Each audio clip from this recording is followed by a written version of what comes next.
What is your name? My name is Paul Ogden, and this is my name sign. Are you deaf? Are your parents deaf?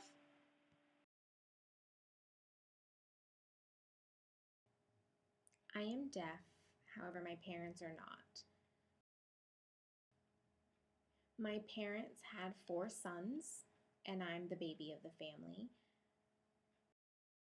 The oldest can hear, the second can hear, and the last two are deaf. My older deaf brother is 11 years older than I am. None of our extended family is deaf. It's just me and my brother. What is your job title? I am a professor.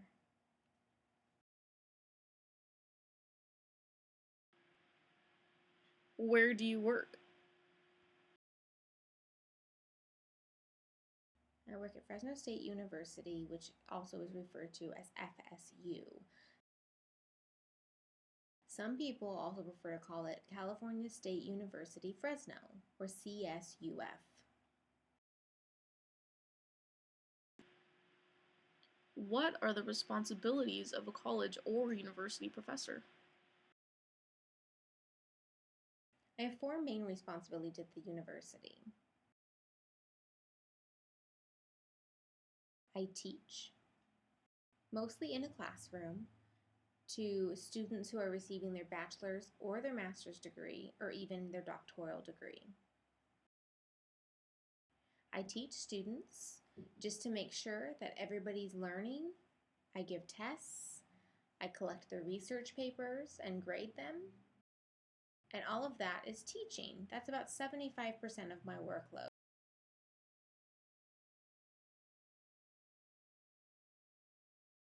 I am also an academic advisor, which means that I meet with students every semester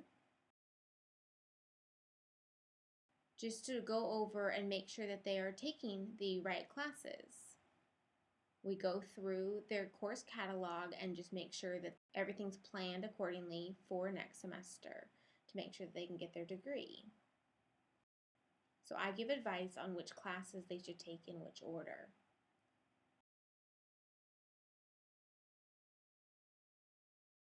I also do research. All professors at the university must do some sort of research. That could be research on anything, just to show that they are doing scholarly activities. Really, it's just part of professional development. So professors do research, we gather information, we write and publish about it. We could publish articles for journals or magazines. We could write a research paper. I mean, there's a variety of things. We could write a book.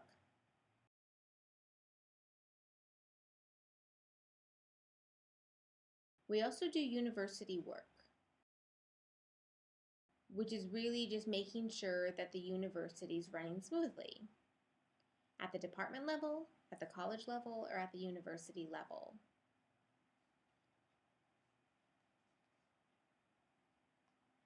All faculty are responsible for making sure that the new junior faculty are doing well. They get support, give them feedback, and also do evaluations. We write grants. We participate in department meetings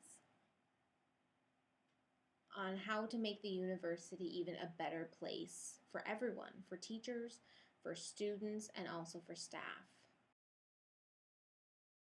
We attend a lot of meetings. We do a lot of research. We make sure that staff are doing well, that we have all the equipment that we need, that the facilities are running smoothly. There's a lot of little things that need to be done to make sure that the university is running smoothly. What degrees do you need to become a college or university professor? After you graduate from high school, you could go to a community college.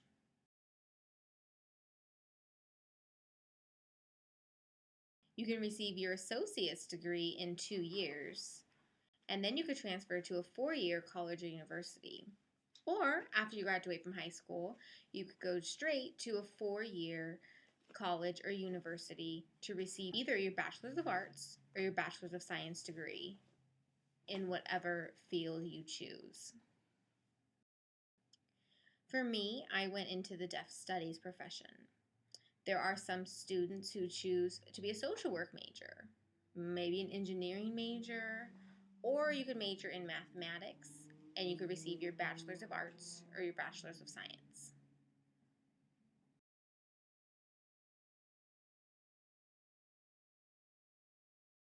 After receiving your Bachelor's of Arts or your Bachelor's of Science, you could choose to continue your education and receive your Master's, either your Master's of Arts or your Master's of Science. It takes some students 1, 2, or 3 years to receive their master's degree. After that, they are able to teach at a community college. Some college and universities require more than just having a master's degree.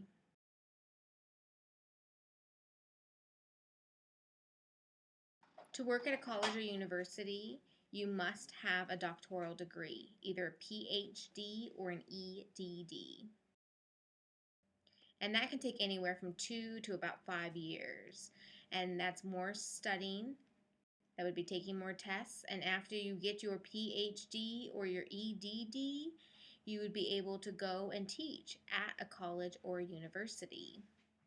It's really important, though, to receive your bachelor's degree, your BA, your BS, your master's degree, your MA, your MS, or your doctoral degree, an EDD or a PhD. Why do you like teaching at Fresno State? I really enjoy working with students in a variety of ways. I have taught in the classroom, and I really like seeing students learn. I give them tests. I read their research papers, give them feedback on it, which I really enjoy. And I also really enjoy working with other teachers. Sometimes 2 or 3 teachers will team teach together.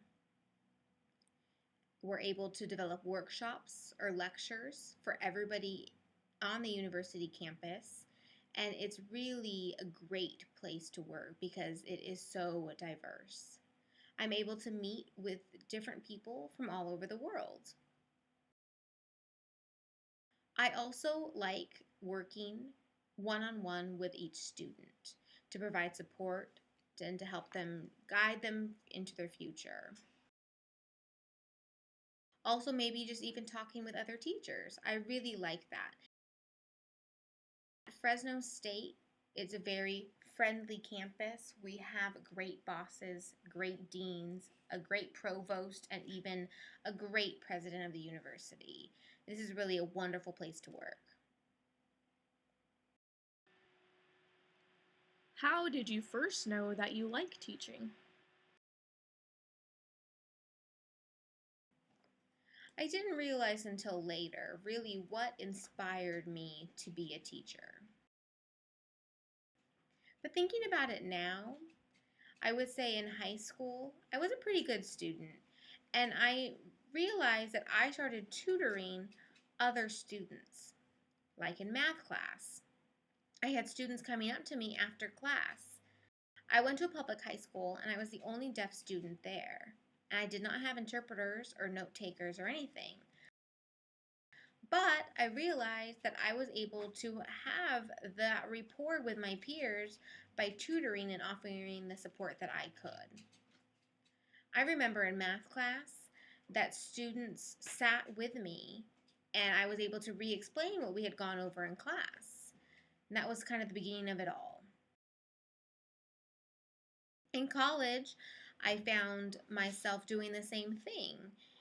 I was able to share my notes with other students in the class. And we were able to discuss what happened in class and just interacting with the other students. And then eventually a job opened on campus to be a calculus tutor. So I applied and got the job. And then I became the calculus tutor. There were actually two of us. And I noticed that I liked working with a lot of the students. The other tutors seemed to attract the students that were doing pretty well in class, and I was working with the students who weren't doing that well. I think that I had more patience than they did. And that worked out though. We were a great team because, again, I was the only deaf student in the whole school. And I worked well with everybody who wasn't deaf. I was there just to help those students who needed extra support.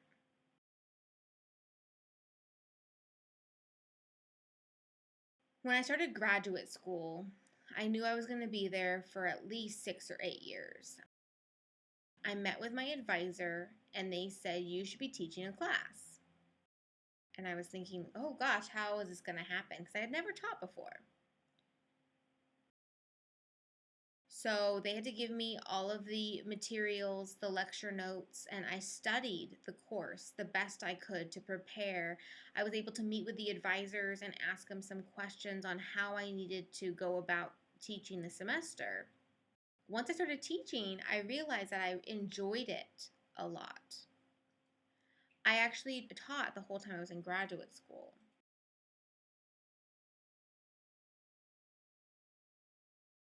Once I graduated with my PhD, I realized that I wanted to teach.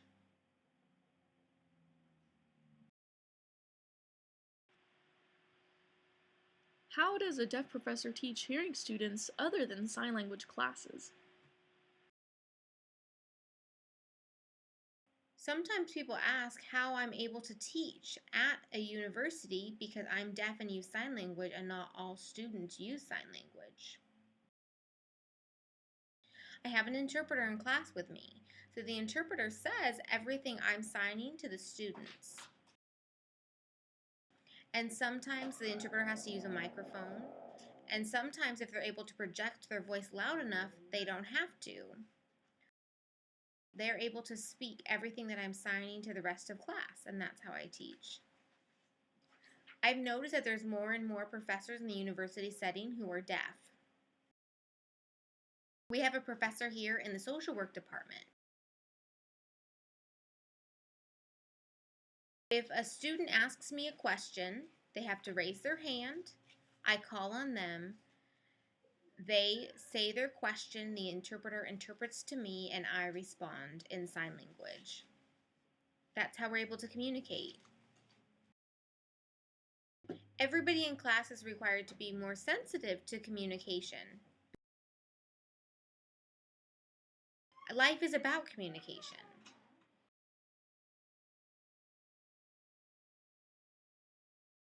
Who influenced you the most in your career choices?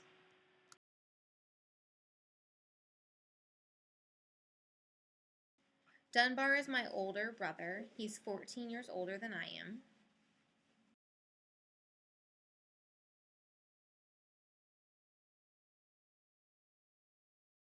He is not deaf. I've always looked up to him, though, for being such a great communicator. We have great discussions. He is a professor of dramatic arts at UC Berkeley. I have visited him in his classroom. He teaches, he gives workshops and lectures. I've actually even seen him teach in Europe. He had students in Europe and he was able to go with them.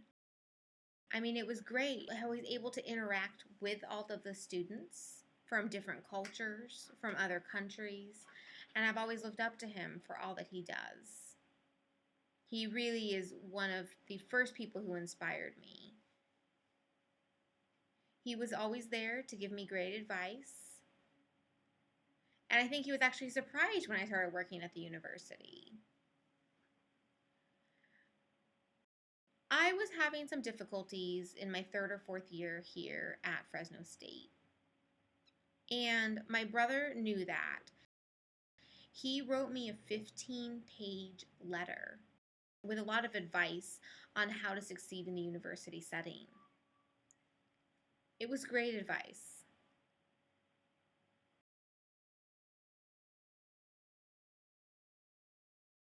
Did anyone outside of your family inspire you?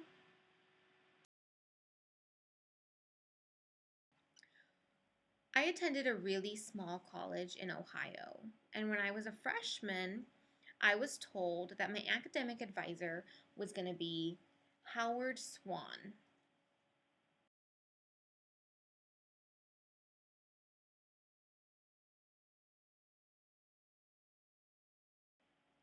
He was my math teacher.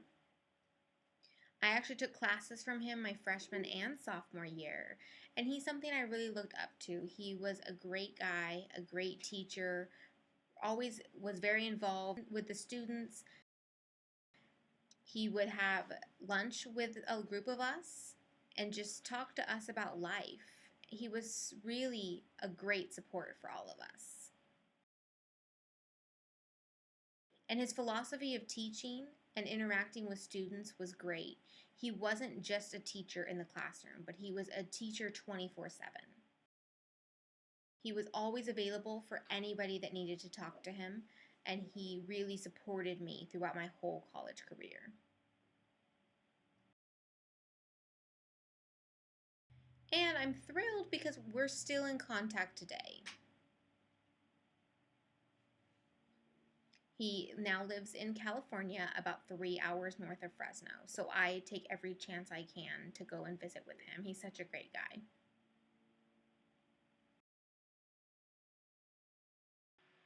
Did you have a deaf mentor who inspired you? T. Allen Hurwitz is a president of Gallaudet University.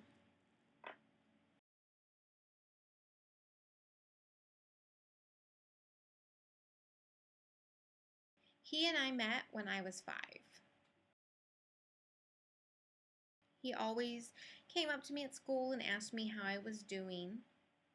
He started working at the university, and that really intrigued me because he was a deaf person working in a university setting.